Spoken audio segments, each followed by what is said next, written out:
ഭഗവാനാണ് ഈ വ്യവസ്ഥ കൊണ്ടുവന്നത് സമൂഹത്തെ നിലനിർത്താൻ വേണ്ടി. എല്ലാ വിഭാഗം ജനങ്ങളും വേണം, എല്ലാ കാറ്റഗറിയിലുമുള്ള മനുഷ്യരുണ്ടെങ്കിൽ മാത്രമേ സമൂഹം പുരോഗമിക്കുകയുള്ളൂ. അത് ഭഗവാന്റെ ആശയമാണ്, കൃഷ്ണന്റെ ആശയമാണ്. അതിന് എന്തുകൊണ്ടാണ്, എങ്ങനെയാണ്, ഓരോ വിഭാഗങ്ങളുടെയും സ്വഭാവം എന്താണ് എന്നൊക്കെയാണ് ഇനി നമ്മൾ പോകുന്നത്. 31, 32 ഭാഗം. അപ്പം അർജുനന്റെ അടുത്ത് ഇപ്പൊ അർജുനൻ വിഷാദിച്ചിരുന്നു, ദുഃഖിച്ചിരുന്നു, എനിക്ക് യുദ്ധം ചെയ്യാൻ പറ്റില്ലെന്ന് പറഞ്ഞു. ഭഗവാൻ അവസാനം സറണ്ടർ ചെയ്തു, എന്താണ് ചെയ്യണമെന്ന് എനിക്ക് അറിയില്ല എന്ന് പറഞ്ഞു. ഭഗവാൻ പിന്നെ ജ്ഞാനം ഉപദേശിച്ചു, അറിവ് പറഞ്ഞു കൊടുത്തു തുടങ്ങി എന്താണ് എന്നുള്ളത്. ഇനി അർജുനൻ, നീ ആരാണ്, നീ ആരായിട്ടാണ് ജനിച്ചത്, നീ എന്തുകൊണ്ടാണ് ആയുധവിദ്യ അഭ്യസിച്ചത്, അതൊക്കെ ഇനി അർജുനനോട് പറഞ്ഞു കൊടുക്കുകയാണ്. സ്വധർമ്മം അഭിചാവേശ്യ ന വികമ്പിതുമർഹസി ധർമ്മ്യാധി യുദ്ധാശ്ചേയോ അന്യക്ഷത്രിയസ്യ ന വിദ്യതേ. 31 ഭഗവത്ഗീത 2-ാമത്തെ അധ്യായം 31 ശ്ലോകം. പറ്റുമെങ്കിൽ നമുക്ക് 32 വായിക്കാം. സ്വധർമ്മം അഭിചാവേക്ഷ്യ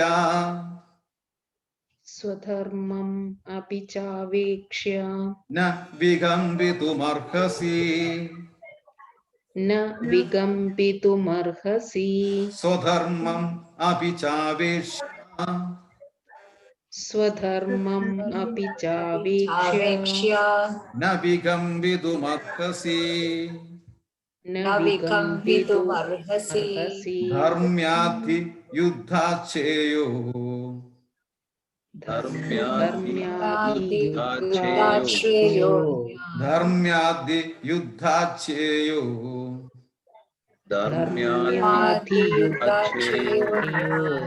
അന്യക്ഷത്രിയസ്യ ന വിദ്യതേ അന്യക്ഷത്രിയസ്യ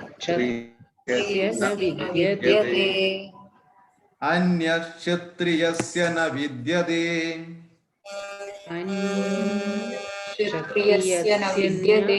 സ്വധർമ്മമഭിചാവേക്ഷ്യ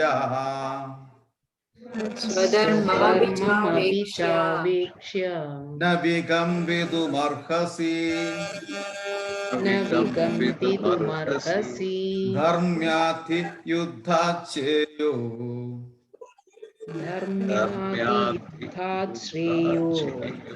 അന്യക്ഷത്രിയസ്യ ന വിദ്യതേ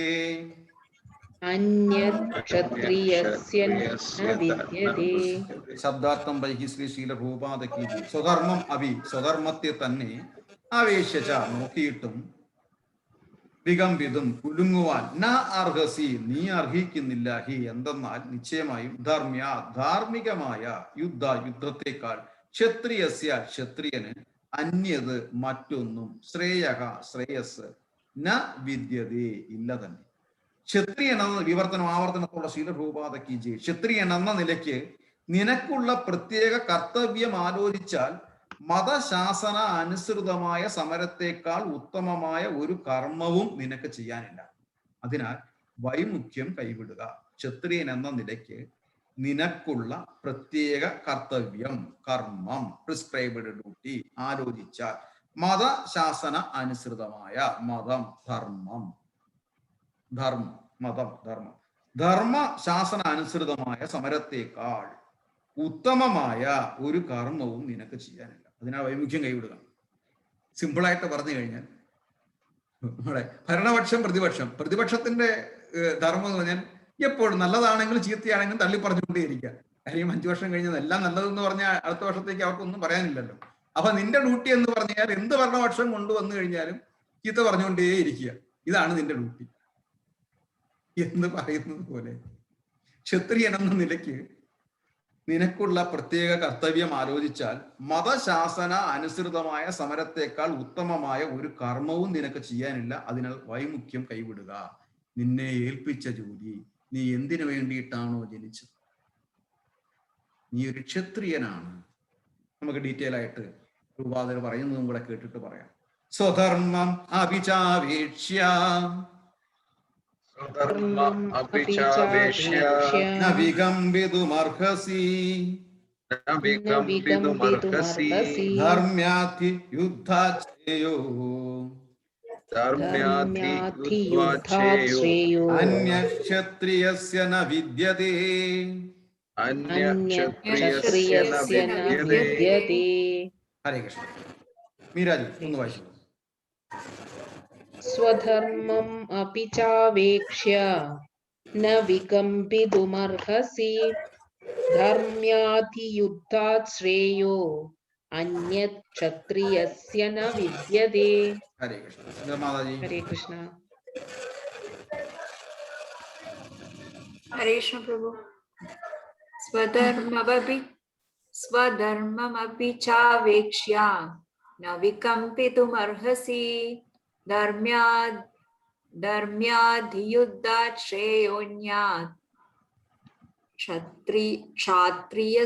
ക്ഷത്രിയസ്യ ന വിദ്യതേ. ഹരേ കൃഷ്ണ. ഹരേ കൃഷ്ണ.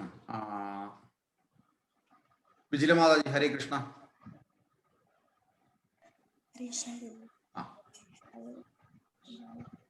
വായിക്കാൻ ഇപ്പൊ കഴിയില്ല. No issue. സി മാതാജി. ഹരേ കൃഷ്ണ.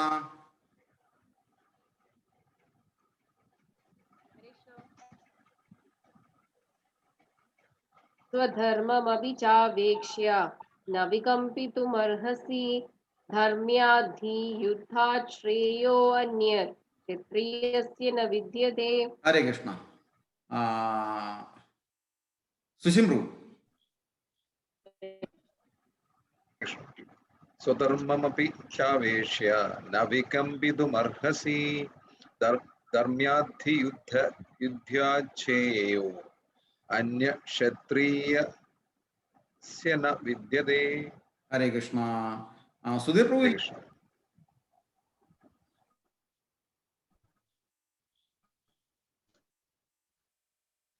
ഹരേ കൃഷ്ണ.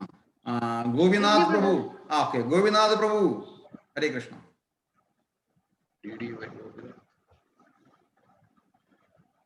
ഗോപിനാഥ് പ്രഭു. പ്രഭു, ഈ തേർഡ് ലൈനിന്റെ ഒപ്പം അന്യത്ത് എന്നുള്ളത് കൂട്ടി വായിക്കണോ അതോ ഫോർത്ത് ലൈനിന്റെ ഒപ്പം പ്രഭു പറഞ്ഞ പോലെയാണോ പറയേണ്ടത്? ഞാനിപ്പം രണ്ടുപേരും വായിച്ചപ്പോൾ എനിക്ക് കൺഫ്യൂഷൻ ആയി. ആദ്യം സ്മിതവാദ വായിച്ചപ്പോൾ അത് ശരിയാണെന്ന് തോന്നി. സുശീന്ദ്രനെ സ്പ്ലിറ്റ് ചെയ്ത് വായിച്ചപ്പോൾ എനിക്ക് വീണ്ടും അപ്പം നമുക്ക് നോക്കാം. ധർമ്യാർത്ഥി യുദ്ധാശ്രയോ അന്യാ ക്ഷത്രിയസ്യ ന വിദ്യതേ. നമുക്കത് പ്രഭു ഇംഗ്ലീഷില് ബ്രേക്ക് ചെയ്തിരിക്കുന്നത് ശ്രേയോന്യാത് എന്ന് കഴിഞ്ഞിട്ടാണ്. പിന്നെ ഫോർത്ത് ലൈനാണ് ക്ഷത്രിയസ്യ ന വിദ്യത എന്ന് ഇംഗ്ലീഷ് ബുക്കില്.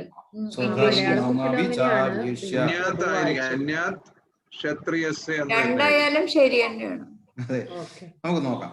സ്വധർമ്മമഭിചാവേക്ഷ്യ ന വികമ്പിതുമർഹസി ധർമ്യാധി യുദ്ധാശ്രയോ അന്യാത് ക്ഷത്രിയസ്യ ന വിദ്യതേ. ധർമാധി യുദ്ധാശ്രയോ അന്യാത് ക്ഷത്രിയസ്യ ന വിദ്യതേ.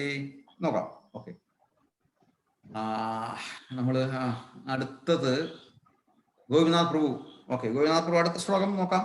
ക്ഷത്രിയൻ എന്ന നിലയ്ക്ക് നിനക്കുള്ള പ്രത്യേക കർത്തവ്യം ആലോചിച്ചാൽ മതശാസ്ത്ര അനുസൃതമായ സമരത്തെക്കാൾ ഉത്തമമായ ഒരു കർമ്മവും നിനക്ക് ചെയ്യാനില്ല. അതിനാൽ വൈമുഖ്യം കൈവിടുക. ഇത് പറയുന്നത് സമൂഹത്തിലെ 4 വർണ്ണത്തിനുള്ള ഒരു പ്രീ ഇൻട്രഡക്ഷൻ ആയിട്ട് വരും ഇതിന്.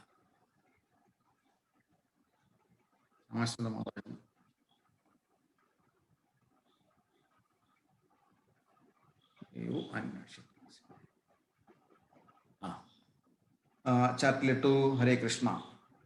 ഭാവാർത്ഥം ബൈ ശ്രീല പ്രഭുപാദ കി ജയ്. ഭാവാർത്ഥം സ്മിതമായി ഒന്ന് വായിച്ചു. ഫസ്റ്റ് വായിച്ചു.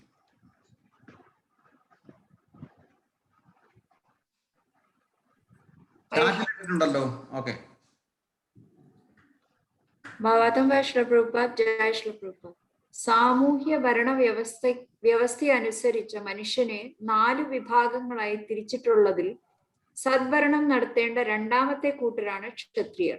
ക്ഷത് എന്ന വാക്കിന് മുറിവേൽപ്പിക്കുക എന്നാണ് അർത്ഥം. ഉപദ്രവത്തിൽ നിന്ന് രക്ഷിക്കുന്നവനത്രേ ക്ഷത്രിയൻ. തായതെ രക്ഷപ്പെടുത്തുക. ക്ഷത്രിയർ കാട്ടിൽ വെച്ചാണ് ഹിംസ പരിശീലിക്കുന്നത്. വാളുമേന്തി അവൻ കാട്ടിൽ വെച്ച് വ്യാഘ്രത്തോട് നേരിട്ട് പൊരുതുന്നു.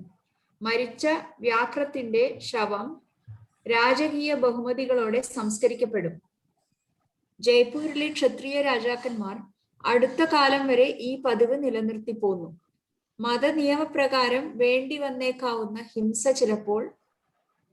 ചിലപ്പോൾ അത്യാവശ്യമായിരുന്നതിനാൽ വെല്ലുവിളിയിലും കൊലയിലും ക്ഷത്രിയർക്ക് പ്രത്യേക പരിശീലനം നൽകാറുണ്ട്. നേരെ സന്യാസാശ്രമം സ്വീകരിക്കുന്നത് അവർക്ക് നിഷിദ്ധമാണ്. രാഷ്ട്രീയത്തിൽ അഹിംസ ഒരു തന്ത്രമായേക്കാം, എന്നാൽ ഇത് ഒരിക്കലും തത്വാധിഷ്ഠിതമല്ല തന്നെ.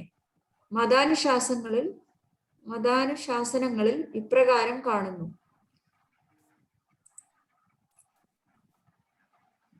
ആഹവേഷു മിതോന്യോന്യം ജിഗാംസന്തോ മഹിക്ഷിതഃ യുദ്ധമാന പരം ശക്ത്യാ സ്വർഗം യാന്തി അപരാൻ മുഖാഃ യജ്ഞേഷു പാശവോ ബ്രഹ്മൻ ഹന്യതേ സതതം ദ്വിജൈഃ സംസ്കൃതാഖില മന്ത്രൈശ്ച തേവി സ്വർഗം അവാപ്നുവം. അസൂയാലുവായ രാജാവിനോട് മത്സരിച്ച് പൊരുതി മരിക്കുന്ന ക്ഷത്രിയർ മരണശേഷം സ്വർഗലോകങ്ങളിൽ അധിവസിക്കുന്നു.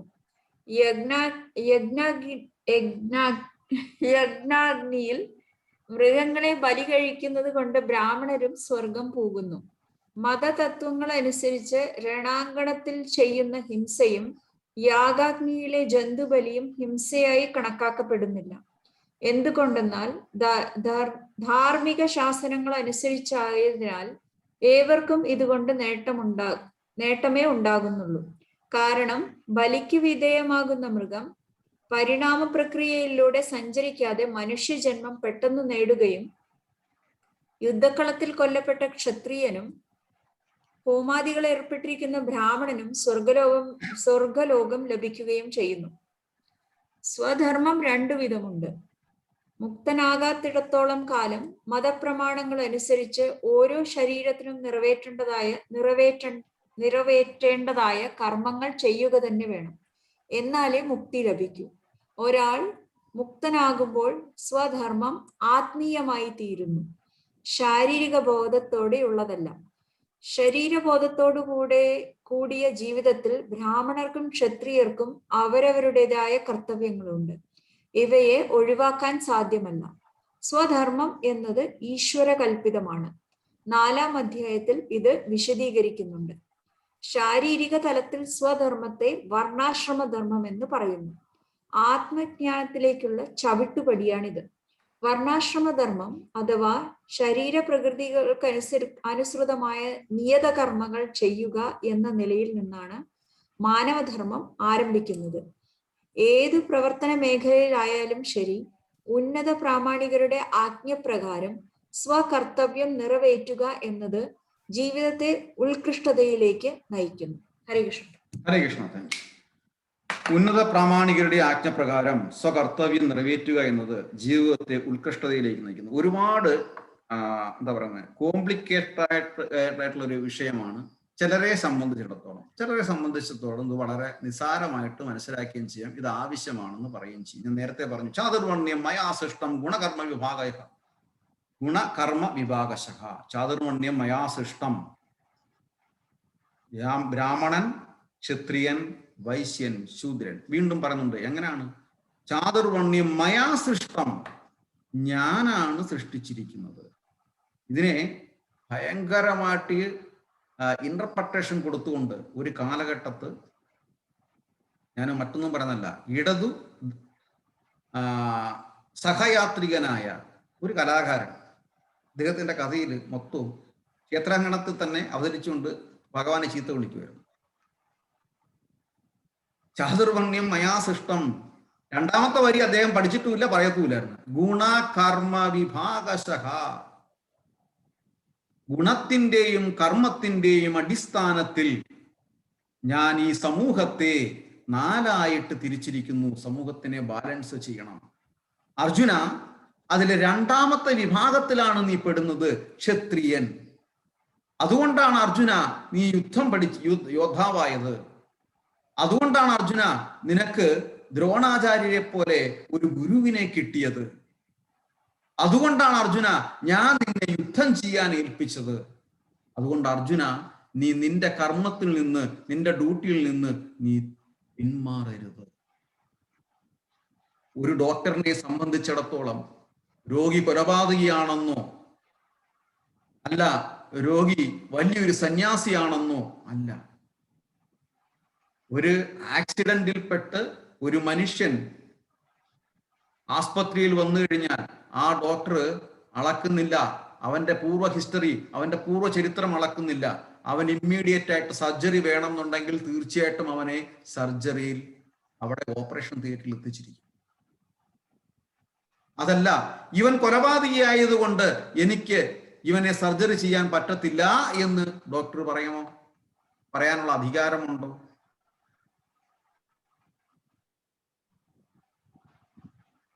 ഉണ്ടോ? കുശിം പ്രഭു പറയാറില്ലല്ലോ അങ്ങനെ. പറയത്തില്ല. അങ്ങനെ പറഞ്ഞു കഴിഞ്ഞാൽ ചിലപ്പം വലിയ ഡംബായിട്ടുള്ള ഡോക്ടർ ആയിരിക്കും വരുന്നത്.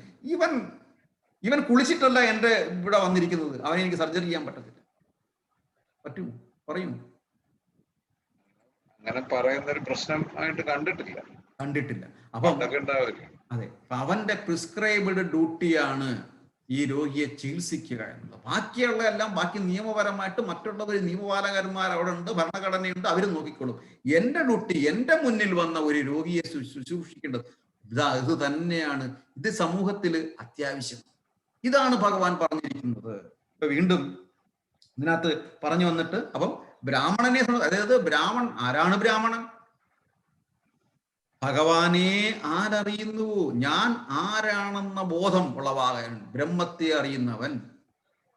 ഞാൻ ആരാണെന്ന് സിമ്പിളായിട്ട് ഹരേ കൃഷ്ണ സ്നേഹ, ഞാൻ ആരാണെന്ന് അറിയാവുന്നവൻ ബ്രാഹ്മണനാണ്. ഇതിനകത്തപ്പുറത്തൊട്ട് വേറൊന്നുമില്ല. ഞാൻ ആരാണെന്ന് അറിയുകയും ഞാൻ ആരെയാണ് സേവനം ചെയ്യേണ്ടത്, ആർക്ക് വേണ്ടിയിട്ടാണ്, എൻ്റെ ജീവിതത്തിന്റെ ലക്ഷ്യം എന്താണെന്ന് ആരറിയുന്നുവോ അവരെല്ലാം ബ്രാഹ്മണന്മാർ തന്നെ, ചുരുക്കി പറഞ്ഞു.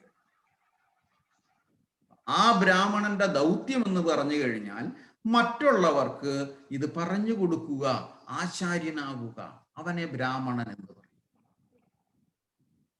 പിന്നെ മൂന്നാമത്തെ വ്യവസ്ഥയിലോട്ട് വരുമ്പം ബ്രാഹ്മണൻ, ക്ഷത്രിയൻ, വൈശ്യൻ, കർഷക സമുദായം, കാർഷിക വൃത്തി വേണം, നമുക്ക് സമൂഹത്തിൽ വേണം. ഇതില്ല എന്നുണ്ടെങ്കിൽ എന്ത് ചെയ്യും?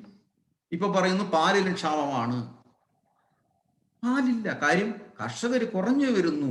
അപ്പം ആ സമുദായത്തെയും അർജുന ഞാൻ സൃഷ്ടിച്ചിരിക്കുന്നു, ഞാൻ തന്നെ സൃഷ്ടിച്ചിരിക്കുന്നു. എങ്ങനെ? അവന്റെ ഗുണത്തിനനുസരിച്ചിട്ട് ഞാൻ അവനെ അതിൻ്റെതായ, കഴിഞ്ഞ ആഴ്ച രാമായണത്തിൽ പറഞ്ഞതിൻ്റെ കൂട്ട്, അതിന് യോഗ്യമായ യോനിയിൽ ഞാൻ ആ ബീജത്തെ നിക്ഷേപിച്ചിരിക്കുന്നു. അവിടെ നിന്ന് അവൻ കർഷകനായിട്ട് ജനിക്കും പറഞ്ഞിരിക്കുന്നു. പിന്നെന്താണ്? പിന്നെ ശൂദ്രൻ. ഈ മൂന്ന് പേര് നിൽക്കുമ്പം മലിനജലം കഴുകാനും ഒരാൾ ആവശ്യമാണ്. എഞ്ചിനീയർ പോയിട്ട് മലിനജലം കഴുകുമോ? ഡോക്ടർ MBBS പാസ്സായ ഒരാൾ നഴ്സിംഗിന്റെ ജോലി ചെയ്യുമോ? ഇല്ല. ഇതിനെയെല്ലാം സമൂഹത്തിൽ നിർത്തിയിരിക്കുന്നു.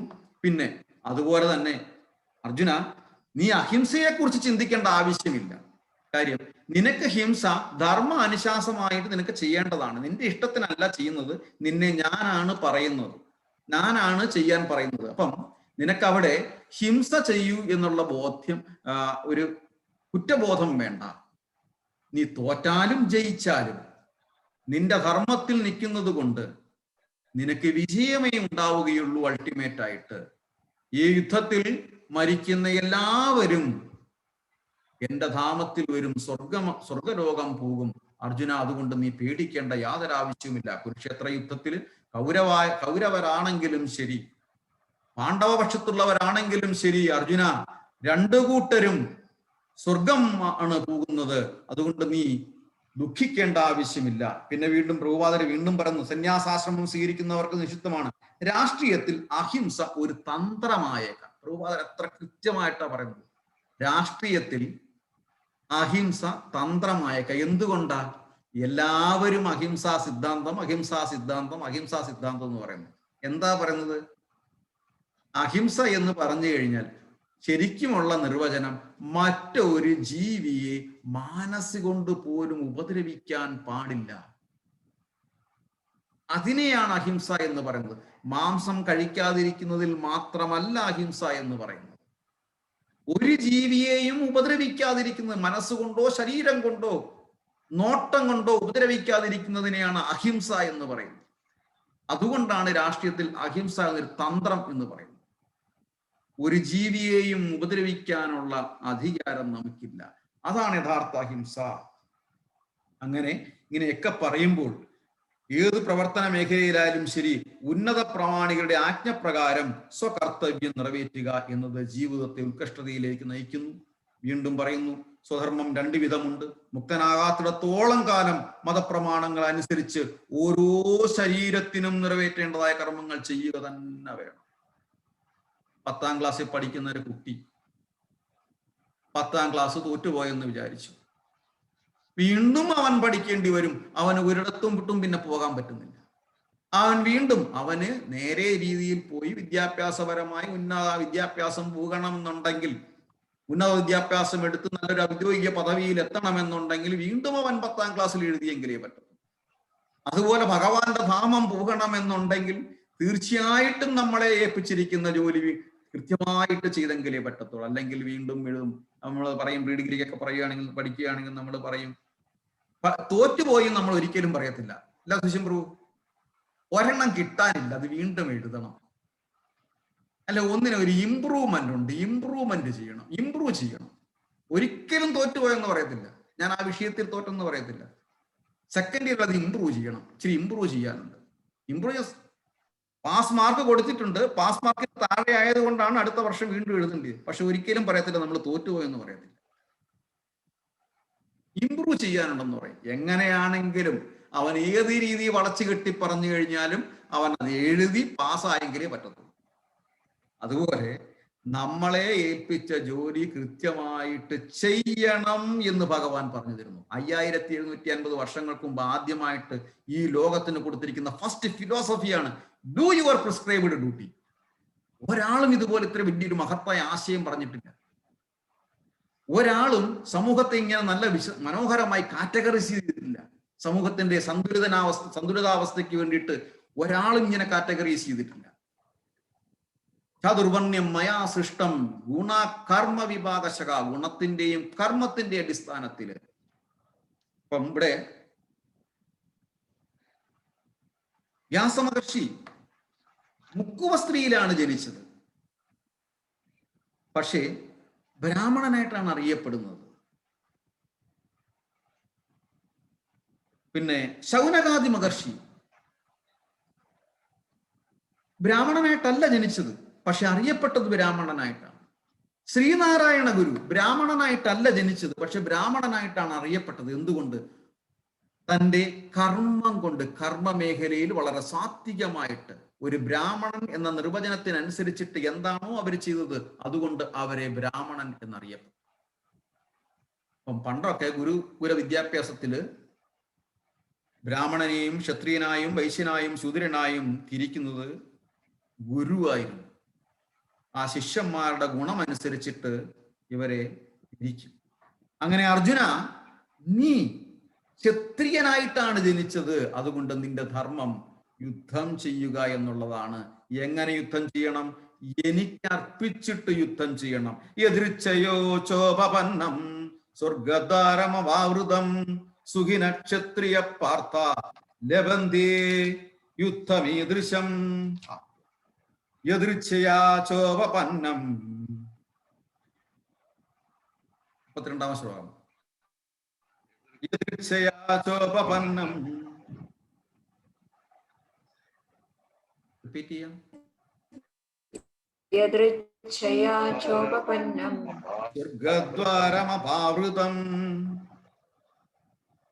സ്വർഗദ്വാരമപാവൃതം സുഖിന ക്ഷത്രിയ പാർത്ഥ സുഖിന ക്ഷത്രിയ പാർത്ഥ പാർത്ഥ ലഭന്തേ യുദ്ധമീദൃശം ലഭന്തേ യുദ്ധമീദൃശം യദൃച്ഛയാ ശോഭപന്നം യദൃച്ഛയാ യദൃച്ഛയാ ശോഭപന്നം സ്വർഗദ്വാരമമാവൃതം സ്വർഗദ്വാരമപാവൃതം സുഖിന ക്ഷത്രിയ പാർത്ഥ സുഖിന ക്ഷത്രിയാ പാർത്ഥ ലഭന്തേ യുദ്ധമീദൃശം. ലഭന്തേ യുദ്ധമീദൃശം. ദൃശം.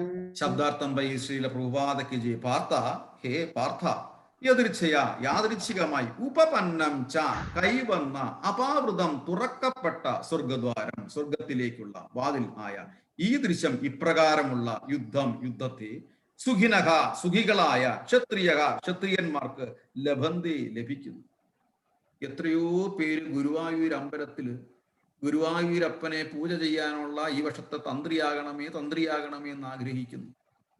അങ്ങനെ നോക്കി നിൽക്കുമ്പം വന്ന് പറയുകയാണ്, ഒരാളടുത്ത് പൂജാരി അടുത്ത് വന്ന് പറയുക, അടുത്ത വർഷത്തെ തന്ത്രി നീ ആയിക്കോട്ടെ എന്ന് പറഞ്ഞാൽ കളഞ്ഞിട്ട് പോകുമോ? എനിക്ക് പറ്റുന്നില്ല എന്ന് പറഞ്ഞു കഴിഞ്ഞാൽ എന്തായിരിക്കും സ്തുതി? അപ്പം ഇവിടെ അർജുനനടുത്ത് പറയാണ്, ഇത് ധർമ്മം അറിയാവുന്നവര് ധർമ്മത്തിന് വേണ്ടിയിട്ട് ക്ഷത്രിയ രാജാക്കന്മാർക്ക് വേണ്ടിയിട്ട് യുദ്ധം ചെയ്യാൻ വേണ്ടിയിട്ട് ഊഴവും കാത്തിരിക്കുകയാണ് ക്ഷത്രിയന്മാർ. അർജുന, അതുകൊണ്ട് നിനക്ക് വന്ന ഭാഗ്യം നീ കൈവിടരുതേ എന്ന് ഒരു ഉപദേശവും കൂടി അർജുനൻ കൊടുത്തു. ഗുരുവായൂർ അമ്പലത്തിലെ തന്ത്രിയാവാൻ നിന്നെ വിളിക്കുമ്പം എനിക്ക് ഇപ്രാവശ്യം പറ്റത്തില്ല, എനിക്ക് ഭാര്യയ്ക്കൊരു ഓപ്പറേഷൻ ഉണ്ട്, അതല്ല അവിടെ ചെയ്യേണ്ടത്. ഗുരുവായൂരപ്പ, എനിക്ക് വീണ് കിട്ടിയ അവസരമാണ് അങ്ങയെ ശുശ്രൂഷിക്കാൻ, ഞാനിതാ വന്നു കഴിഞ്ഞു എന്നാണ് പറയേണ്ടത്.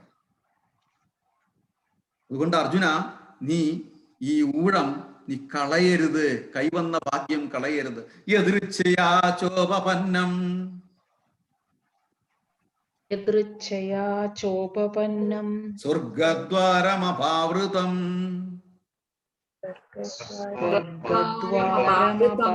സുഖിന ക്ഷത്രിയ പാർത്ഥ സുഖിന ക്ഷത്രിയാ പാർത്ഥ ലഭന്തേ യുദ്ധമീദൃശം.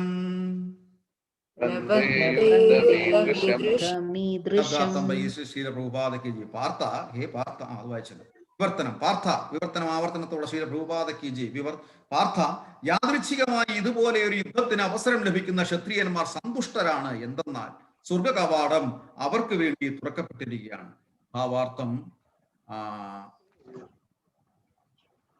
സിമി മാതാജി ഭാവാർത്ഥം ഒന്ന് വായിച്ചു.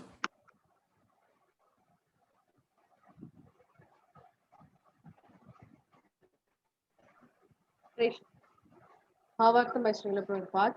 ജയ ശ്രീല പ്രഭുപാദ്.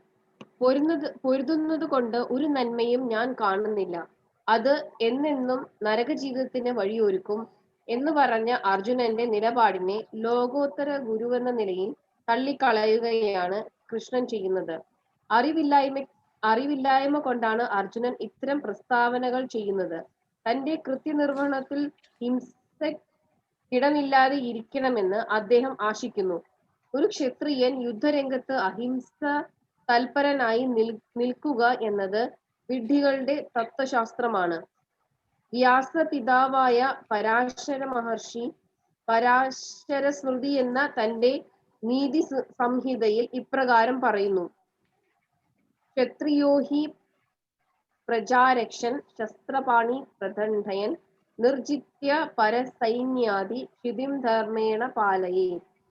ക്ഷത്രിയന്റെ ധർമ്മം പ്രജകളെ ക്ലേശങ്ങളിൽ നിന്നും രക്ഷിക്കലാണ്. അതിനുവേണ്ടി നിയമാനുസൃതമായി അയാൾക്ക് ഹിംസയുടെ മാർഗം അവലംബിക്കാം. അങ്ങനെ ശത്രുക്കളുടെ സൈന്യബലത്തെ ജയിച്ചിട്ട്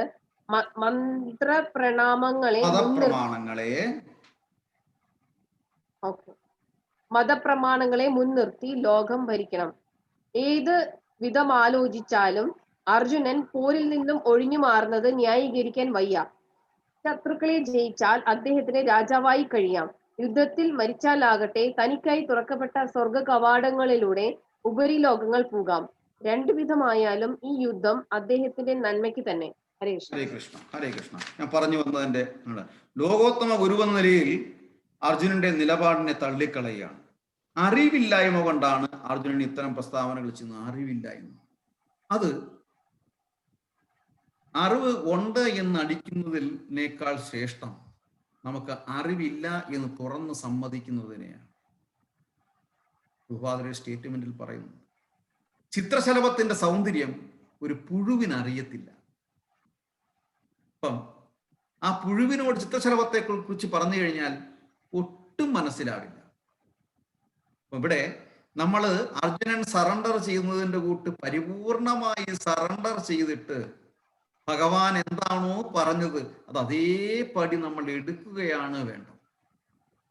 അല്ലാതെ അവിടെ പുഴു പറയുകയാണ്, ചിത്രശലഭമല്ല. ഒരു ചെറിയൊരു ഉദാഹരണം എന്ന് പറഞ്ഞത്, ഇന്ന് ഞാനും നമ്മുടെ പുത്രനും കൂടെ ഞാൻ ഇരിക്കുകയാണ്. അപ്പോൾ ഹരേ കൃഷ്ണ കീർത്തനം കാര്യങ്ങൾ ഓരോ രാജ്യങ്ങളുടെ അങ്ങനെയൊക്കെ ഞാൻ ഓരോ പറഞ്ഞു. എൻ്റെ അടുത്ത് ചോദിച്ചു ആഫ്രിക്കയിലുണ്ടോ. അപ്പോൾ അവിടുത്തെ കീർത്തനങ്ങളൊക്കെ വളരെ. അപ്പോൾ ഇതിനിടയ്ക്ക് വന്നിട്ട് ഒരു ലീവി ഇങ്ങനെ ഒഡീസയുടെ ആ ലാംഗ്വേജ് ഞാൻ കണ്ടിട്ട്, ഇതൊക്കെ എങ്ങനെ വായിക്കും, ഭയങ്കരമാണല്ലോ, ഇതെന്താ ഇങ്ങനെ വളഞ്ഞും പൊളഞ്ഞും ഒക്കെ ഇരിക്കുന്നത്. ഞാൻ പറഞ്ഞു, ഒഡീസക്കാർ നമ്മുടെ ലിപി കണ്ടു കഴിഞ്ഞാൽ തിരിച്ച് ഇതേപോലെ തന്നെയാണ് പറയുന്നത്. നമുക്കുള്ള ബുദ്ധി ഇതേ ഉള്ളൂ. നമുക്ക് എന്നാൽ നമ്മൾ എല്ലാം നടിക്കും. ഈ ലോകം മുഴുവൻ നമുക്ക് അറിയാവുന്നുള്ള നടിക്കും. എല്ലാത്തിനെയും കുറിച്ചും നമ്മൾ വിവരമായിട്ട് പറയും. നമ്മൾ ഈ പിന്നെ പെട്ടിക്കടയിലെ ഏറ്റവും വലിയ തത്വജ്ഞാനിയാണ് നമ്മൾ പെട്ടിക്കടയിലെ, അതായത് ചായക്കോപ്പയിലെ കൊടുങ്കാറ്റെന്ന് പണ്ടൊരു വചനം പറയുമായിരുന്നു, അല്ലേ സുശീം പ്രഭു? ചായക്കോപ്പയിലെ കൊടുങ്കാറ്റ്.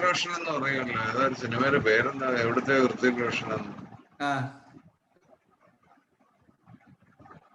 മലയാളികൾ ബുദ്ധിയുള്ളവരാണ് കേട്ടോ. മലയാളികൾ തീർച്ചയായിട്ടും ഒരുപടി മുന്നിലാണ്. അപ്പം എങ്ങനെ പറഞ്ഞു കഴിഞ്ഞാലും അതെ. അപ്പം ക്ഷത്രിയന്റെ ധർമ്മം പ്രജകളെ ക്ലേശങ്ങളിൽ നിന്ന് രക്ഷിക്കലാണ്. മിലിറ്ററിയിലോട്ട് നിങ്ങൾ തെരഞ്ഞിങ്ങോട്ട് എടുത്തിട്ട് ഇന്ത്യ ഗവൺമെന്റ് മിലിറ്ററിയിലേക്ക് ആളിനെ റിക്രൂട്ട് എടുക്കുകയാണ്, പറയുകയാണ് അടുത്ത രാജ്യത്തിന് നാളെ പോയി യുദ്ധം ചെയ്യണം. ഇല്ല, എനിക്ക് പിന്നെ ഭാര്യയും കുടുംബവും കൊണ്ട് എനിക്ക് പോകാൻ പറ്റത്തില്ല. അതല്ല എന്നുണ്ടെങ്കിൽ മരുസൈന്യത്തിലുള്ളതും മനുഷ്യരാണ്, എന്നെ പോലെ ഇരിക്കുന്ന ജീവനുള്ളതാണ്, എനിക്ക് യുദ്ധം ചെയ്യാൻ പറ്റത്തില്ലെന്ന് പറഞ്ഞു കഴിഞ്ഞാൽ ഒരു രാജ്യം മുഴുവൻ, ഒരു കോടാനുകോടി ജനങ്ങൾ ഈ മിലിറ്ററി സൈന്യത്തെ ആശ്രയിച്ചിരിക്കുകയാണ്, അവരിൽ വിശ്വസിച്ചിരിക്കുകയാണ്. ചെയ്യാതിരുന്നു കഴിഞ്ഞാൽ, അർജുന നിന്നെ മാത്രം ഡിപ്പെൻഡ് ചെയ്തിട്ടാണ് ഈ ലോകം മുഴുവൻ നിൽക്കുന്നത്. നിന്റെ ധർമ്മമാണ്. നീ പേടിച്ചോടിക്കഴിഞ്ഞാൽ നിന്നെ ലോകം മുഴുവൻ ആക്ഷേപിക്കും, നിന്നെ ഭീരുവായിട്ട് കണക്കാക്കും. അർജുന, നീ ലോകത്തിന്റെ നന്മയ്ക്കായിട്ട് യുദ്ധം ചെയ്യണം. ഏത് വിധമായിട്ട് ആലോചിച്ചാലും അർജുനൻ പോരും ഒഴിഞ്ഞു മാറുന്ന ന്യായീകരിക്കാൻ വയ്യ. ശത്രുക്കളെ ജയിച്ചാൽ അദ്ദേഹത്തിന് നാടുവാണ് സുഖിക്കാം, യുദ്ധത്തിൽ മരിച്ചാലാകട്ടെ തനിക്കായി തുറക്കപ്പെട്ട സ്വർഗ കവാടങ്ങളിലൂടെ ഉപരിലോകങ്ങൾ പോകാം. രണ്ടു വിധമായാലും ഈ യുദ്ധം അദ്ദേഹത്തിന്റെ നന്മയ്ക്ക് തന്നെ. ഇതൊക്കെ വായിക്കുമ്പം നമുക്ക് ഇതെല്ലാം ശരിയാണെന്നുള്ളൊരു വിശ്വാസം നമുക്ക് വരും. ഇതിൽ ഏറ്റവും പ്രധാനപ്പെട്ടതാണ് വിശ്വാസം, അചഞ്ചലമായ വിശ്വാസം. നോക്കൂ, ഇത് ഒരു വിശദീകരണത്തിൻ്റെയും ആവശ്യമില്ല. ഈ സമൂഹത്തിൽ എല്ലാവരും ഒരുപോലെയാണ്. ആരും ജോലി ചെയ്യേണ്ട, രാവിലെ എഴുന്നേക്കണം. അപ്പൊ നമ്മൾ മനസ്സിൽ ഇങ്ങനെ കിടക്കുമ്പോൾ ആഗ്രഹിക്കും, രാവിലെ എഴുന്നേറ്റ് കഴിഞ്ഞാൽ ബ്രേക്ക്ഫാസ്റ്റ് എനിക്ക് ഇന്ന രീതിയിലുള്ള വിഭവസമൃദ്ധമായ ആഹാരങ്ങൾ കിട്ടണം. റെഡി, ഈ മീശയിൽ റെഡി. അപ്പൊ രാവിലെ ഇത് കഴിച്ചുകൊണ്ടിരിക്കുമ്പോഴേ നമ്മൾ ആഗ്രഹിക്കുകയാണ് ഉച്ചക്ക് ഇത്ര വിഭവങ്ങൾ വേണം. റെഡി, അതും കിട്ടും. വൈകിട്ട് ഉച്ച കഴിച്ചുകൊണ്ടിരിക്കുമ്പോഴേ വൈകിട്ട് ആലോചിക്കുകയാണ് ഇത് എനിക്ക് കിട്ടണം. റെഡി. കബോർഡ് തുറക്കുമ്പോഴേ ആലോചിക്കുകയാണ് എനിക്ക് ഇന്ന വസ്ത്രങ്ങൾ കിട്ടണം. റെഡി. എന്തായിരിക്കും? സുഖിച്ചു, ഒരു കുഴപ്പമില്ല. എന്തായിരിക്കും സ്ഥിതി? സമൂഹത്തിൽ എന്തായിരിക്കും സ്ഥിതി? ഒരാഴ്ച കടന്നു പോകുമ്പോഴത്തേന് സമൂഹത്തിൽ എന്തായിരിക്കും സ്ഥിതി? സുശീം പ്രഭു, ഇങ്ങനെയാണെങ്കിൽ തിരുവനന്തപുരം നഗരത്തിലെ സ്ഥിതി എന്തായിരിക്കും?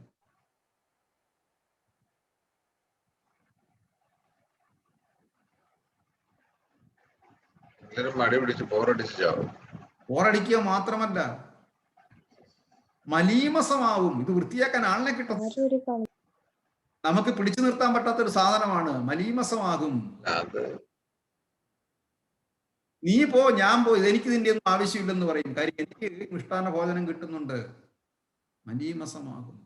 ഇങ്ങനെ ഒരു സംഭവം, ഇങ്ങനെ ഒരു സിറ്റുവേഷൻ ഉണ്ടാകാതിരിക്കാൻ വേണ്ടിയിട്ട് ഭഗവാൻ ഈ സമൂഹത്തെ 4 തട്ടായി വിഭജിച്ചിട്ടുണ്ട്.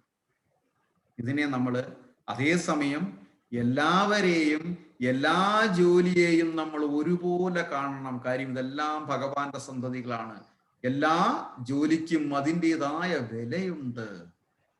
ക്ഷത്രിയനാ, അതുകൊണ്ടാണ് ഈ സമൂഹത്തിൽ 4 പേരും ഉണ്ടെങ്കിലേ പറ്റുകയുള്ളൂ. അതുകൊണ്ട് ക്ഷത്രിയനാണെങ്കിലും ബ്രാഹ്മണനാണെങ്കിലും വൈശ്യനാണെങ്കിലും ശൂദ്രനാണെങ്കിലും ഇവരെ എല്ലാം സമൂഹത്തില് അതിൻ്റെതായ രീതിയിൽ ബഹുമാനിക്കുകയും സർവസ്യ രാഗം ഹൃദി സന്നിവിഷ്ടു മത്തസ്മൃതി ജ്ഞാനമോഹനം ച വേദൈച്ച സർവേരഹമേവ വേദ്യോ വേദാന്തകൃത് വേദവിദേവചാകം. എല്ലാവരുടെയും ഹൃദയത്തിൽ പരമാത്മാവായി സ്ഥിതി. പിന്നെയും ഭഗവത്ഗീതയിൽ പറയുന്നത് ചണ്ടാലനെയും മായമാംസം കഴിക്കുന്നവനെയും പണ്ഡിതനെയും ഒരുപോലെ കാണുന്നവനെയാണ് എനിക്ക് ഏറ്റവും ഇഷ്ടം.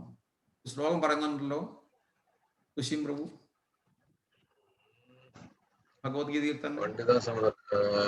പണ്ഡിത സമദർശിന ആദ്യം വരുന്നത്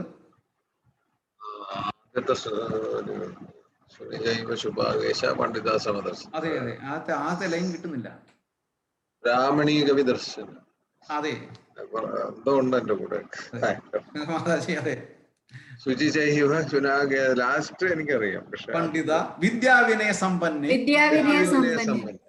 ബ്രാഹ്മണീക വിദർശിനി ശുനിചൈവ ശുഷ്പാകേശ പണ്ഡിത പണ്ഡിത സമദർശി. ഒന്ന് എടുത്തോളൂ. വിദ്യാവിനയ സമ്പന്നി വിദ്യാവിനയ സമ്പന്നി ബ്രാഹ്മണീക വിദർശന ശുനിചൈവ ശുപാകേശ പണ്ഡിത സമദർശി. അടുത്തൊരു ധർമ്മ്യം സംഗ്രാമം ന കരിഷ്യസി തഥാ സ്വധർമ്മം ച ഹിത്വാ പാപം അവാപ്സ്യസി. അല്ല, ധാർമ്മികമായി സമരം നീ ചെയ്യുന്നില്ലെങ്കിലോ സ്വന്തം കടമ നിറവേറ്റാതിരുന്നത് കൊണ്ട് നീ തീർച്ചയായും പാപം കൈയേൽക്കും. യുദ്ധവീരൻ എന്ന നിന്റെ നഷ്ടപ്പെടുകയും ചെയ്യും. ഇത് ഹോംവർക്കാണ്. അഥ ചേത്വം ഇമം ധർമ്മ്യം സംഗ്രാമം ന കരിഷ്യസി തഥാ സ്വധർമ്മം കീർത്തിം ച ഹിത്വാ പാപം അവാപ്സ്യസി. അഥ ചേത്വമിമം ധർമ്മ്യം സംഗ്രാമം ന കരിഷ്യസി തഥാ സ്വധർമ്മം കീർത്തിം ച ഹിത്വാ പാപം അവാപ്സ്യസി. അല്ല, ധാർമ്മികമായി ഈ സമരം നീ ചെയ്യുന്നില്ലെങ്കിലോ സ്വന്തം കടമ നിറവേറ്റാതിരുന്നത് കൊണ്ട് നീ തീർച്ചയായും പാപം കയ്യേൽക്കും. യുദ്ധവീരനെന്ന് നിന്റെ യശസ് നഷ്ടപ്പെടുകയും ചെയ്യും. ശരിയല്ലേ? പട്ടാളത്തിൽ എടുത്തിട്ട് ഈ പട്ടാളം നമ്മളെല്ലാം വിശ്വസിച്ചിരിക്കുകയാണ്. ഇന്ത്യ ഏറ്റവും വലിയ രാജ്യമാണ്, ബൃഹത്തായ ഒരു സൈന്യമുണ്ട്, ഒരു തരത്തിലും പേടിക്കേണ്ട ആവശ്യമില്ല. അപ്പോഴാണ് വലിയ യുദ്ധം ചെയ്യുമ്പം കയ്യും കെട്ടി നിൽക്കുക. അപ്പുറത്തെ ആൾക്കാരും കുടുംബക്കാരൊക്കെയാണ്, ബന്ധുക്കളൊക്കെയാണ്. എനിക്കൊന്നും ചെയ്യാനൊന്നും പറ്റത്തില്ല, പണ്ട് ഞങ്ങളുടെ കുറെ കുടുംബക്കാർ അപ്പുറത്തോട്ട് പോയിട്ടുണ്ട്, അതുകൊണ്ട് യുദ്ധം ഒന്നും ചെയ്യാൻ പറ്റത്തില്ലെന്ന് പറഞ്ഞ് എന്ത് ചെയ്യും?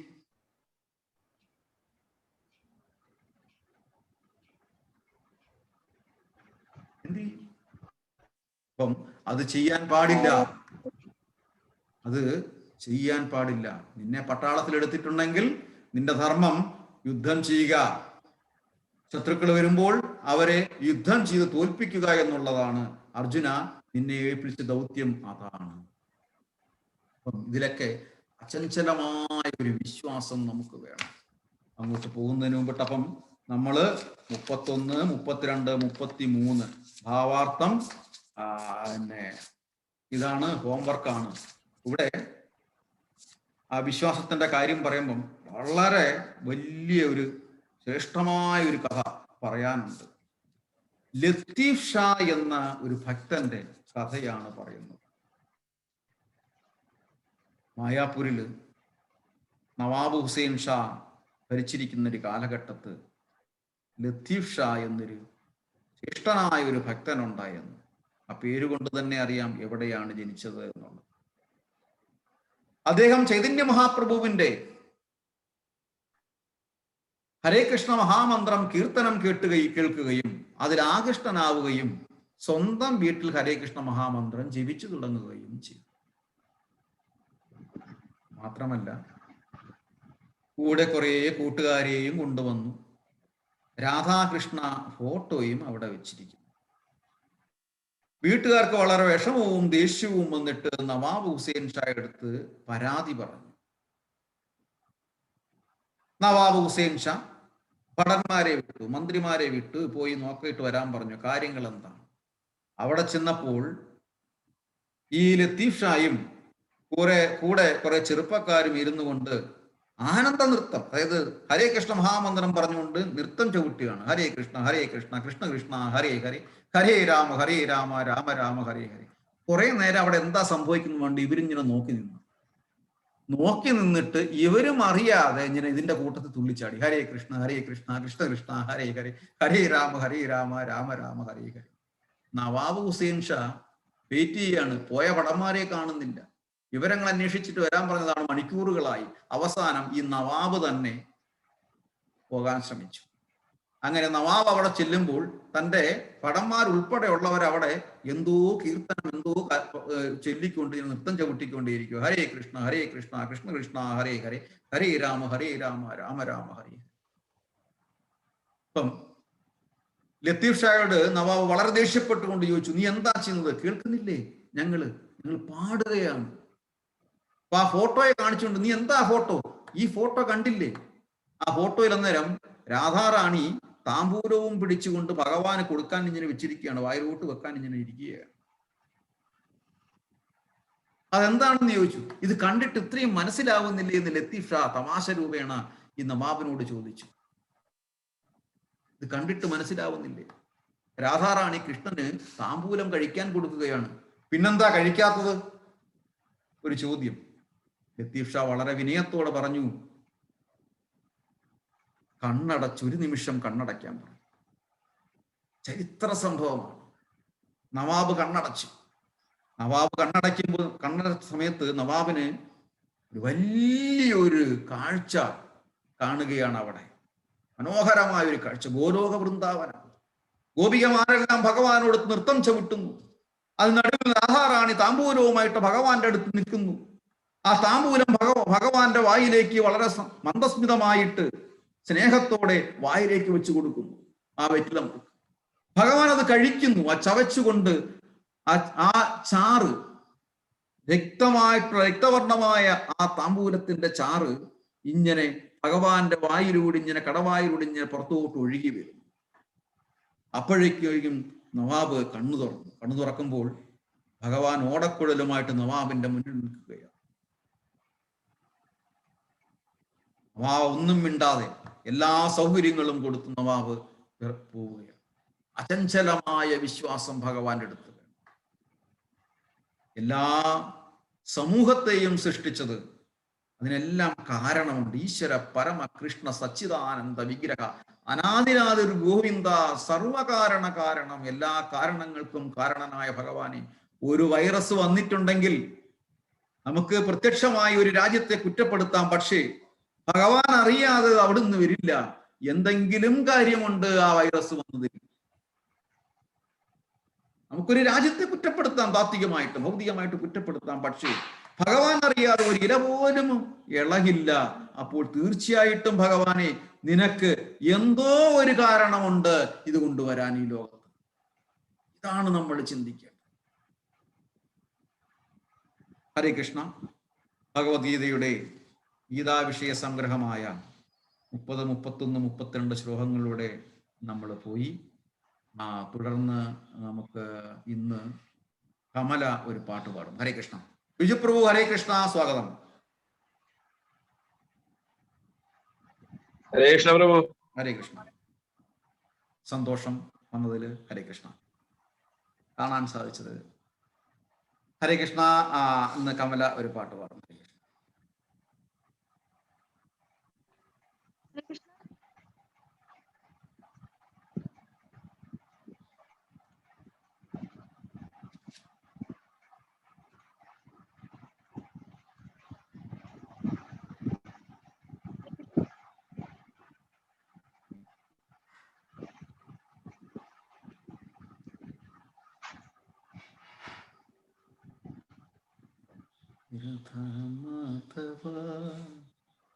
ഹരേ കൃഷ്ണ. ഹരേ കൃഷ്ണ പ്രഭു. പറയൂ. അപ്പൊ ഞാൻ ഇന്ന് വേറൊരു ലെക്ചറാണ് കേട്ടത്. അതില് 3 തരത്തിലുള്ള ഋണങ്ങളെ പറ്റി പറയുന്നുണ്ട്. അപ്പൊ നമ്മുടെ ഈ കർമ്മവുമായിട്ട് ബന്ധപ്പെട്ടിട്ട് ആണ് ആ ലെക്ചർ ഉണ്ടായിരുന്നത്. അതായത് നമുക്ക് എങ്ങനെ കർമ്മത്തിന്റെ ബാഡ് ഇഫക്ട്സ് നിന്ന് നമുക്ക് എങ്ങനെ രക്ഷപ്പെടാം എന്നുള്ളതായിരുന്നു. അപ്പൊ അതിൽ പറയുന്ന ഒരു മെയിൻ ആയിട്ടുള്ള കാര്യം എന്ന് പറയുന്നത് ചാരിറ്റി കൊടുക്കുക എന്നുള്ളതാണ്.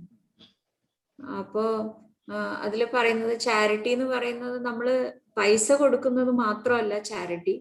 ഇപ്പൊ നമ്മളുടെ പേരൻസിനെ നോക്കുന്നത്, അല്ലെങ്കിൽ ഇൻലോസിനെ നോക്കുന്നത്, അല്ലെങ്കിൽ മുതിർന്ന ആൾക്കാര് വീട്ടിലുള്ളവരെ നോക്കുന്നത്, ഇതെല്ലാം ചാരിറ്റി തന്നെയാണ്.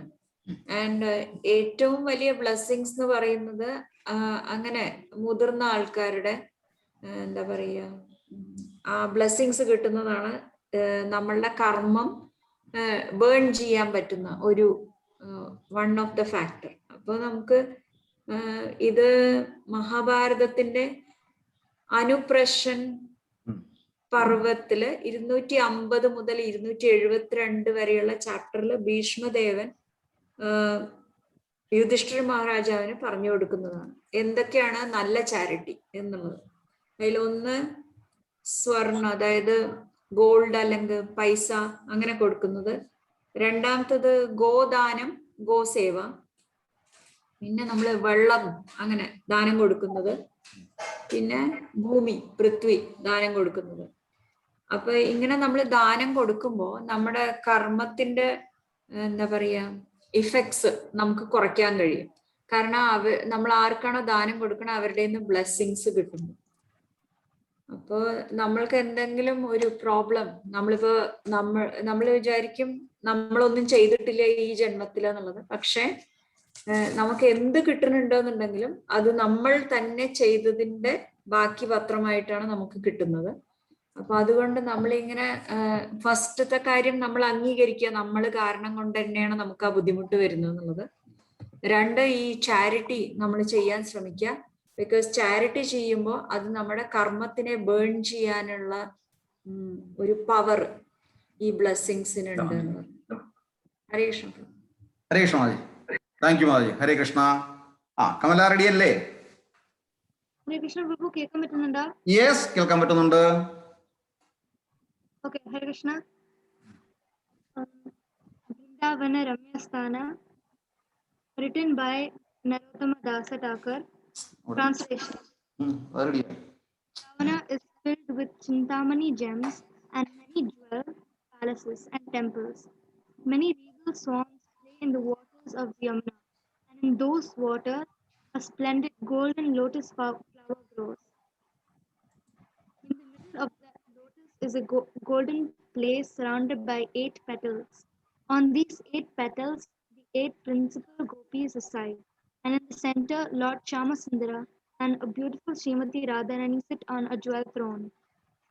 The great beauty of the divine couple and their charming joking and laughter continually showers nectar everywhere.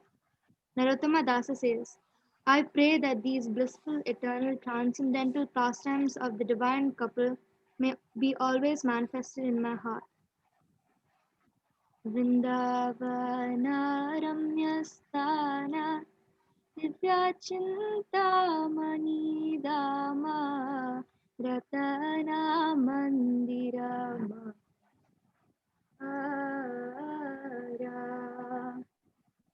Vrindavana Ramyasthana Divya Chintamani Dama Ratana Mandirama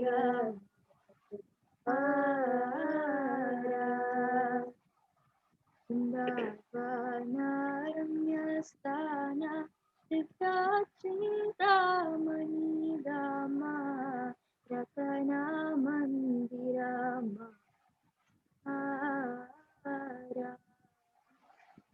Vrindavana Ramyasthana Divya Chintamani Dama Ratana Mandirama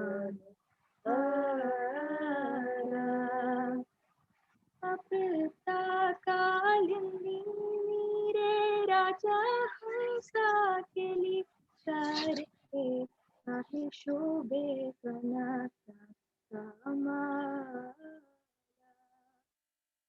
अप्रदा Kalindi रे राजा हंसा केली करे काहे शोभे कणाचा कामाला वृंदावना रम्यस्थाना दिव्या चिंतामणी दामा रतना मंदिरा मनोहारा वृंदावना रम्यस्थाना दिव्या चिंतामणी दामा रतना मंदिरा मनोहारा तारमध्ये हेमपीठ अष्टदाले वेष्टित अष्टदाले प्रदान नायिका तारमध्ये हेमपीठ अष्टदाले वेष्टित अष्टदाले प्रदान नायिका तारमध्ये हेमपीठ अष्टदाले वेष्टित अष्टदाले प्रदान नायिका तारमध्ये हेमपीठ अष्टदाले वेष्टित अष्टदाले प्रदान नायिका तारमध्ये रत्नासाने बसिया चेंदुई जाने राधिका तारमध्ये रत्नासाने बसिया चेंदुई जने श्याम संगे सुंदरी राधिका तारमध्ये रत्नासाने बसिया चेंदुई जाने श्याम संगे सुंदरी राधिका तारमध्ये रत्नासाने बसिया चेंदुई जाने श्याम संगे सुंदरी राधिका वृंदावना दिव्य चिंतामणि दामा रतना मंदिरा मनोहारा वृंदावना रम्यस्थाना दिव्य चिंतामणि दामा रतना मंदिरा मनोहारा रूपालावण्य राशि अमीया परिचे काशी हास्य परिहासा संभाषणी रूपालावण्य राशि अमीया परिचे काशी हास्य परिहासा संभाषणी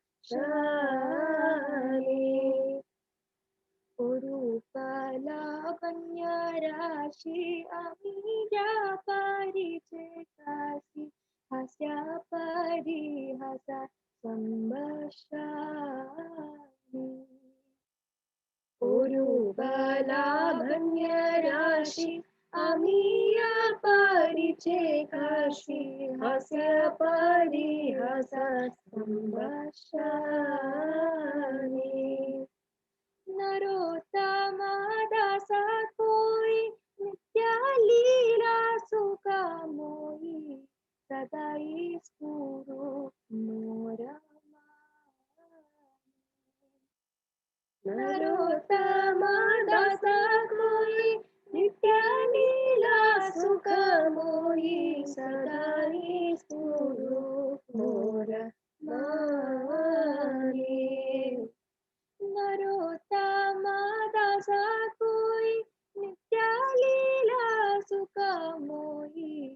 सदाई स्वरूप मोरा माने।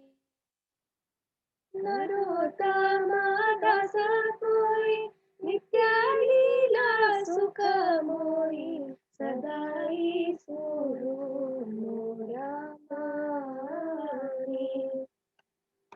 वृंदावन रम्य स्थान दिव्य चिंतामणि धाम रतना मंदिर मनोहरा।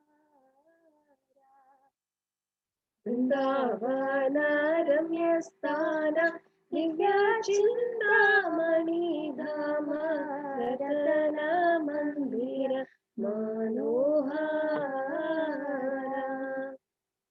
हरे कृष्णा कृष्णा कृष्णा हरे हरे हरे राम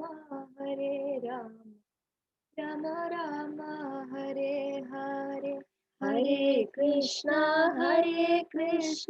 कृष्णा कृष्णा हरे हरे हरे राम राम राम हरे हरे। हरे कृष्णा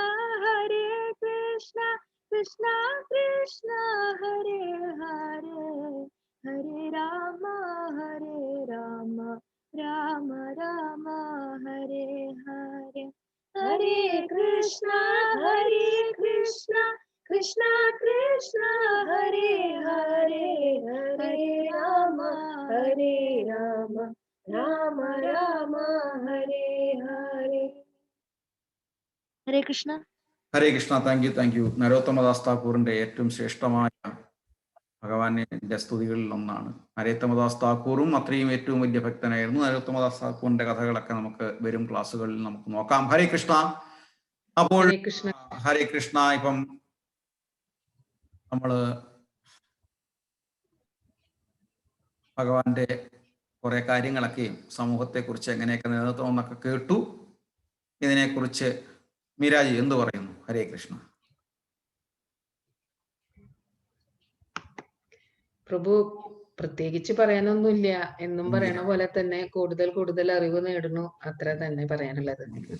എല്ലാം ഉള്ളതും ഉണ്ടാവുന്നതും ഇല്ലാതാവുന്നതും എല്ലാം ഭഗവാന്റെ അറിവോടെയാണ്. എന്തെങ്കിലുമൊക്കെ കാര്യം കാണും അല്ലേ? മയത്യക്ഷേണ പ്രകൃതി സൂയതി സചരാചരം.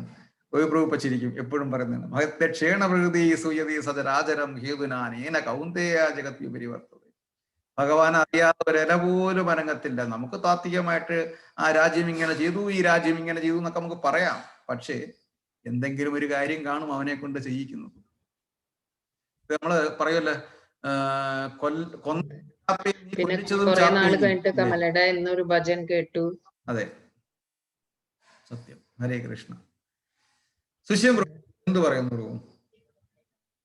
നന്നായി.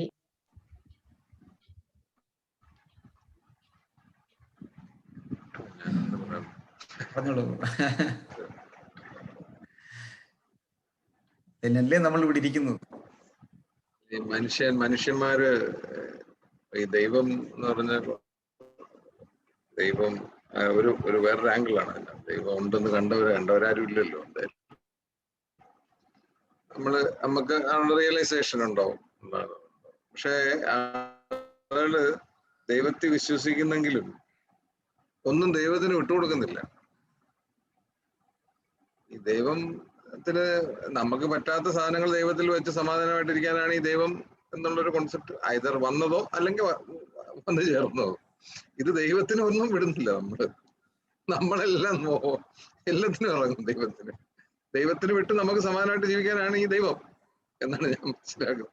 അപ്പൊ ദൈവത്തിന് വിടൂല ഒന്നും.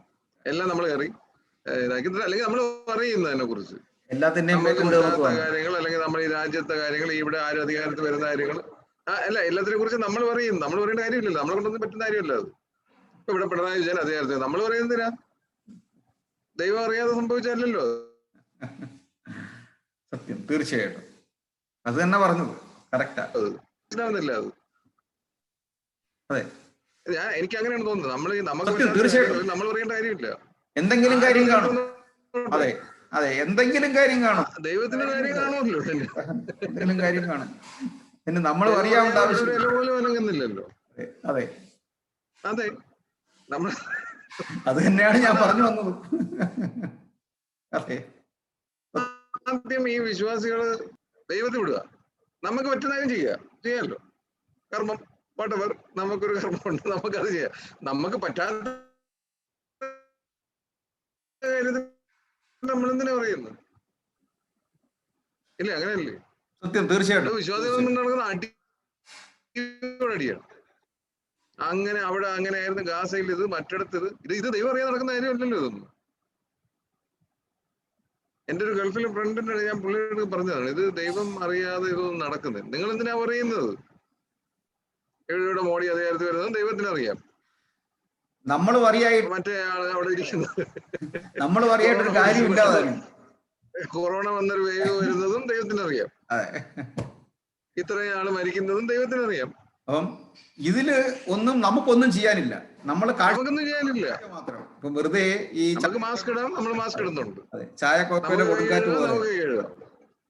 അതെ, നമ്മൾ ഈ പെട്ടിക്കടയിൽ പോയി സംസാരിക്കുന്ന പോലെ നമ്മൾ എന്തെങ്കിലും പേപ്പർ വായിച്ചിട്ട് നാളെ അത് ചെയ്യണം ഇത് ചെയ്യണം എന്ന് പറഞ്ഞിട്ട് നമുക്ക് ചെയ്യേണ്ട കാര്യങ്ങൾ നമ്മൾ ചെയ്തു തീർക്കും മനുഷ്യ. അതാണ് നമുക്ക് ചെറിയ ചെറിയ കാര്യങ്ങൾ ഒരുപാടുണ്ടല്ലോ നമുക്ക് ചെയ്യാൻ പറ്റുന്നത്. അത് ചെയ്യാം. നമുക്ക് ആളുകളെ ഭഗവത്ഗീത പഠിപ്പിക്കാം, നമുക്ക് അവരെ കൺവിൻസ് ചെയ്യാം, അത് ചെയ്യാം. നമുക്ക് ആളുകൾക്ക് ചാപ്പാട് കൊണ്ടാണ്. ഹരകൃഷ്ണൻ ഇവിടെ ട്രാൻസ് ചെയ്യുന്നുണ്ട്, അവര് വളരെ ആക്റ്റീവാണ്. അവര് ഭക്ഷണം കൊടുക്കും, നടക്കും. തീർച്ചയായിട്ടും ലോകം നമുക്ക് കുറച്ച് ചാരിറ്റി ആണെങ്കിൽ അവർക്ക് കൊടുക്കാം, അത് കൊടുക്കാം. അല്ലാതെ അവിടെ അത് സംഭവിച്ചു ഇവിടെ അത് സംഭവിച്ചു എന്ന് പറഞ്ഞിട്ട് കാര്യമില്ല. അത് വിശ്വാസ കുറവിന്റെ ലക്ഷണമാണ്. സത്യമാണ്. നമ്മുടെ ഓവർ ആങ്സൈറ്റിയാണ്. അത് വിശ്വാസ കുറവിന്റെ ലക്ഷണം തന്നെയാണ്. അതെ, സത്യം, ഓവർ ആങ്സൈറ്റിയാണ്.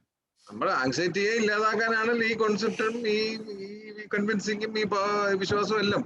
തീർച്ചയായിട്ടും സത്യം. അപ്പൊ നമ്മൾ വേറൊരു ആങ്സൈറ്റി ആയിട്ട് അത് എടുക്കേണ്ട കാര്യമില്ല. ഇവിടെ ഈ ആളുകൾക്കെല്ലാം, എത്രയോ ആളുകൾക്ക് ഇവിടെ ഭഗവത്ഗീത ഒന്നും അറിയാനേ പറ്റുന്നില്ല. അതെ, അപ്പൊ നമ്മൾ പറയുന്ന ആളുകൾ ആരും വരുന്നില്ല, അത് അങ്ങനെ ഇങ്ങനെ. ഭഗവാൻ തന്നെ പറയുന്നത് കുറച്ച് ആളുകൾക്കുള്ളതാണ്, ഇതെല്ലാവർക്കും ഉള്ളതല്ല. എന്നാലും നമ്മൾ ആളുകളെല്ലാം വിളിച്ചു കൂട്ടും. ഹരകൃഷ്ണകാരൻ ഭ്രാന്ത് പിടിച്ചടി കൂടും, ഇവര് വരുന്നില്ല അവര് വരുന്നില്ല. ഹരകൃഷ്ണകാരൻ മെയിൻ, അവര് മറ്റേ ഗ്രൂപ്പുമായിട്ട് അടി കൂടും. കഷ്ടമാണ്, വളരെ കഷ്ടമാണ്. സത്യമാണ്, സത്യം. ഇവിടെ തന്നെ 10 ഗ്രൂപ്പ്. ഹരികൃഷ്ണ, എനിക്ക് മാത്രമാണോ കിട്ടാതെ വരുന്നത്? ഗ്രൂപ്പാണ് ദുബൈയിൽ ഒട്ടും മോശം. വിശ്വാസം എന്ന് പറയുന്നത് ശരിക്കും വിശ്വാസമാകുമ്പോ നമുക്ക് സമാനം വരും. കറക്റ്റ്, സത്യം, സത്യം. ഹരേ കൃഷ്ണ. സത്യം.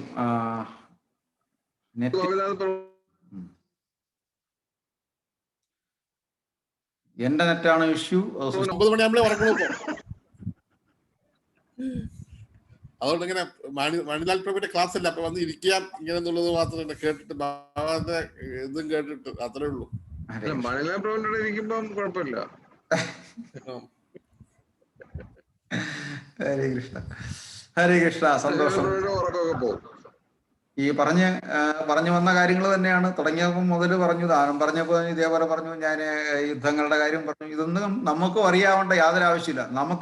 നമ്മൾ അറിയായി കഴിഞ്ഞാൽ നമുക്ക് ഒന്നും ചെയ്യാൻ പറ്റത്തില്ല. നമ്മൾ ആകെ ചെയ്യേണ്ടത് ഹരേ കൃഷ്ണ ഹരേ കൃഷ്ണ കൃഷ്ണ ഹരേ ഹരേ ഉള്ള കാര്യങ്ങൾ ചെയ്യുക, ഇത്രയേ ഉള്ളൂ.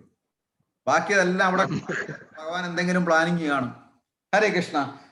നമ്മുടെ നീനു സവിൽജി എന്ത് പറയുന്നു? ഹരേ കൃഷ്ണ. ഹരേ കൃഷ്ണ. വീഡിയോ ഓൺ ചെയ്യാം ഒരു നിമിഷത്തേക്ക്. ഹരേ കൃഷ്ണ. ആരും കണക്ഷൻ ഇല്ല, വീഡിയോ ഇല്ലാതെയാണ് ഇരിക്കുന്നത്. അത് എനിക്ക് അതിശയം. വീഡിയോ കോൺഫറൻസ് ആണിത്. അതെ, അതല്ലെങ്കിൽ നമുക്ക് ഓഡിയോ കോൺഫറൻസ് നടത്തിയാൽ മതിയല്ലോ. കഷ്ടമാണിത്. അവിടെ എന്തോ net connection switch off videos ഇങ്ങനെ കാണാം. അധികം ഒരെണ്ണേ ഉള്ളായിരുന്നു, മണിലാൽ പ്രഭു ഞാൻ മാത്രം. സുശ്യം പ്രഭു, അതിനകത്ത് അവിടെ എന്തോ ഇന്ന് കണക്ഷൻ ഇഷ്യൂ ഉണ്ട് എൻ്റെ അടുത്ത് പറഞ്ഞു. ബാക്കി സുധീർ പ്രഭുവിന് വീഡിയോയിൽ വരാം. യെസ് യെസ് യെസ്, അവിടെ ആദ്യം തുടങ്ങുമ്പോൾ മുതലേ ഉണ്ട്. അതെനിക്ക് കണ്ടിന്യൂ അറിയാൻ പറ്റും. പറഞ്ഞോളൂ പറഞ്ഞോളൂ പറഞ്ഞോളൂ.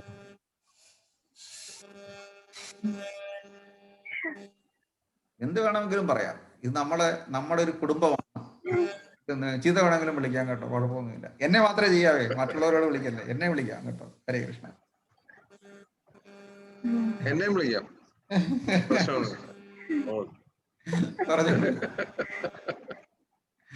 പറഞ്ഞോളൂ. നാളത്തെ പരിപാടി എന്ന് പറഞ്ഞാൽ നമ്മള് കുറെ കൂടെ ഫ്രീ ആണ്. നാളത്തെ നമ്മളെ സത്സംഗം നിങ്ങൾ അതിലോട്ട് വരിക. അപ്പൊ കുറച്ചുകൂടെ ചർച്ചയൊക്കെ ഉണ്ട്, കുറച്ചുകൂടെ ലൈഫ് ഉണ്ട് അവിടെ. നമ്മളെ കുടുംബ മീറ്റിംഗ് ആണ്, അല്ല നമ്മളെ സത്സംഗം അല്ല അത്. ഹരേ കൃഷ്ണ. അപ്പം അവിടെ പിള്ളേരൊക്കെ പഠിച്ച് കഥകളൊക്കെ പറയുന്ന കേട്ട് കഴിഞ്ഞാൽ ഭയങ്കര ഇമ്പ്രൂവ്മെന്റ് ആണ് സത്യം നമ്മളെ ഗ്രൂപ്പിൽ. അതൊക്കെ മണിലാൽ പ്രഭു അവിടെ കുറെ പ്രഭുക്കന്മാർ, മണിലാൽ പ്രഭുവിന്റെ ഇതില് ആരും ഇനിഷ്യേറ്റ് ചെയ്തിട്ടില്ല, ആരും ഒരു ഗുണവും ഇല്ലാത്തൊരു ഗ്രൂപ്പാണ്, ഇത് വെറുതെ ആണെന്നൊക്കെ പറഞ്ഞ് നടന്നവരുണ്ട് അവിടെ ദുബൈയിൽ, ഞാൻ അവിടെ ഉള്ളപ്പോ. ഇപ്പൊ ആ പിള്ളേർ പറയുന്നത് കേൾക്കണം. ആ ഗ്രൂപ്പിലുള്ള പിള്ളേര് അവര് പഠിപ്പിക്കും. അതിൽ കൂടുതൽ എന്താണ് വേണ്ടത്?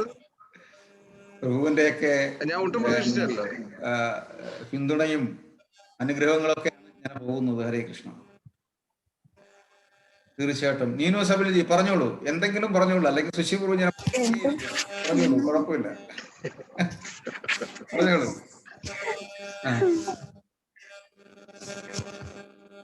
പറയാം. ഇന്ന് നമ്മുടെ എന്തെങ്കിലും ചർച്ചകളില് എന്തെങ്കിലും അത് റിയലൈസ് ആയിട്ട് തോന്നിയിട്ടുണ്ടോ?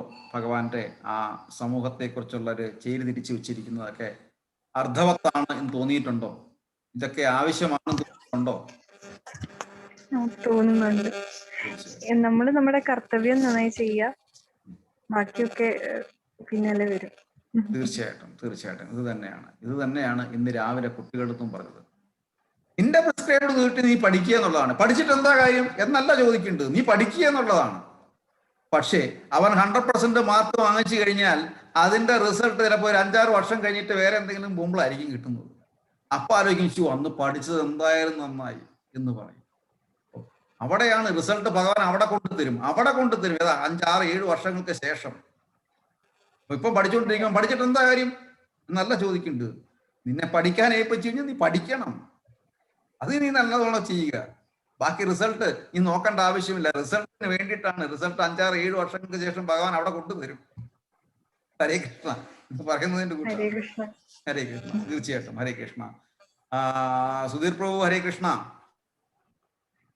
നമ്മുടെ കൗണ്ട് ഡൗൺ സ്റ്റാർട്ടായി. പ്രഭു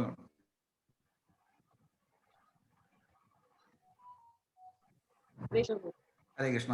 മാതാജി പറഞ്ഞോളൂ.